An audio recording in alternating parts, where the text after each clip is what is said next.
দাদা আপনার কাছে প্রশ্ন রাখতে চাই, এই যে আপনি নতুন নতুন মানুষদেরকে হাইলাইট করতেছেন, কোন অ্যাঙ্গেল থেকে বলবেন? কোন অ্যাঙ্গেল থেকে না? আমার যাকে ভালো লাগে আমি তাকে, আপনাকে ভালো লাগলে আমি কাউকে ডাকতে পারি, কারণ আপনি দেখতে সুন্দর, আপনি নিজেকে সুন্দর মনে করেন না? কি বলেন? আপনি ক্যামেরার পিছনে কাজ করেন বলে কি আপনাকে আমি নিতে পারবো না? তাই না? আমি সবাইকে নিয়ে কাজ করতে চাই, আমি ভালো মন্দ দেখে বুঝে শুনে তাকে নিয়ে আমি কাজ করি।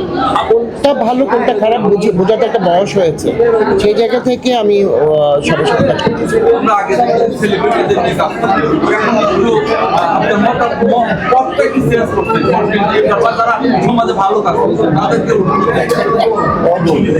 না, আমি সবাইকে নিয়ে কাজ করতে চাই। আমি ওই কে ছোট কে বড় আমি চিন্তা করি না, আমি চিন্তা করি আমার কাছে সবাই সমান। আমি ছোট কি বড় কি, আমি সবাইকে, ওই যে একটু আগে বললাম না আপনার বন্ধু, আমি বন্ধুর মতো আচরণ করি, আমি সবার সাথে কাজ করতে চাই, সে হোক সে ছোট হোক সে বড়।